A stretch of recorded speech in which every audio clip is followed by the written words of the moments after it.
Hi, in this Rudiment of the month, we're looking at the single flam. So I'll play it and then we'll take a look at what's going on a little more closely.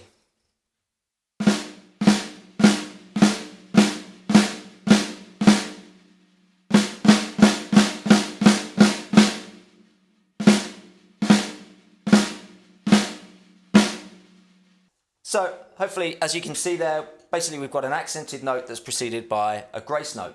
So in terms of which direction is which, if I was to play this way, so with my left hand playing the accented note, that would be a left hand flam. So it's not the grace note which comes down first, which is the direction of the flam, it's the accented note.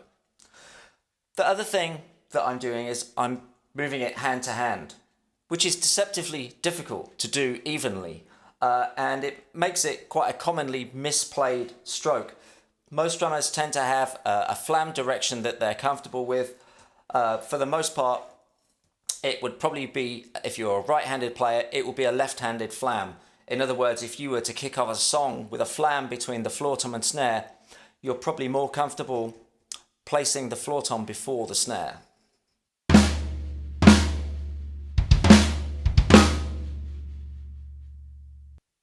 So we need to develop that same sort of reflex to be able to play that the other way around. More of that in a moment, but the other thing that you perhaps noticed were the motions that I was using to play the flam. I'll do it once more.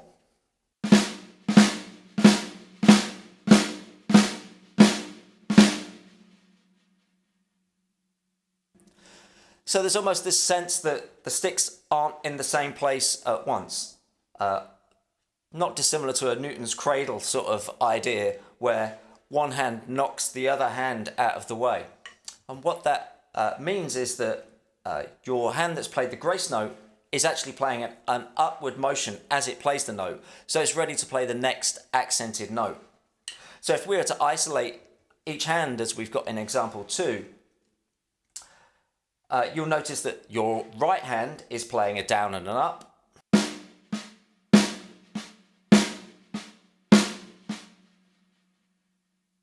Well, your left hand does the same thing, but starts with the up.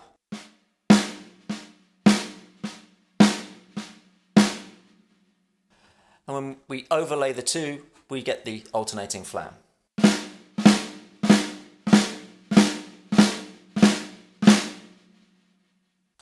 So as you begin to practice that, it's worth practicing really slowly to ascertain whether you are playing the flam in the correct direction.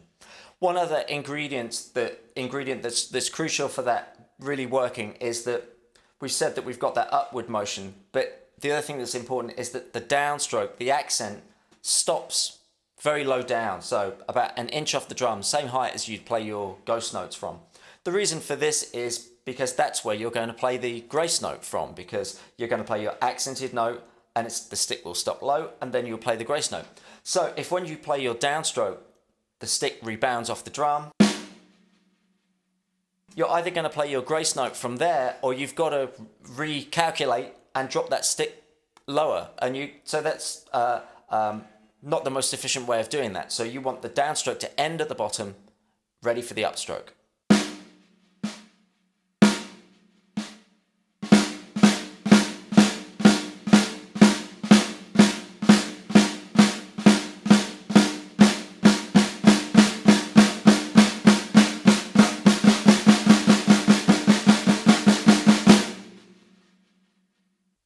And then finally, in example 3, we've got a couple of related moves that will really help with the development of your flams. And that's just playing the flam in the same hand. So things change slightly in order to achieve this.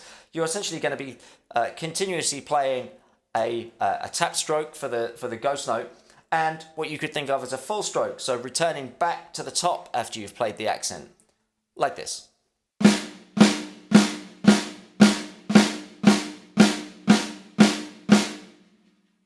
So now, because the next note you want in that hand that's playing the accent is another accent, we're no longer stopping at the bottom, we're getting the stick to rebound out of the drum and meeting it back at the top.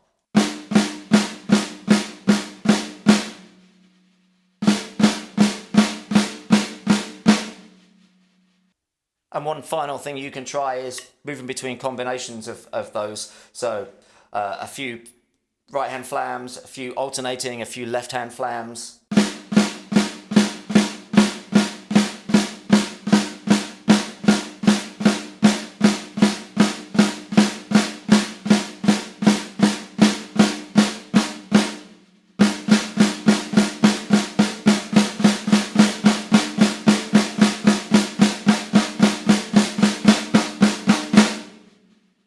And finally, as you get a little more speed out of the flams, you could try using them as a 16th note fill on the snare.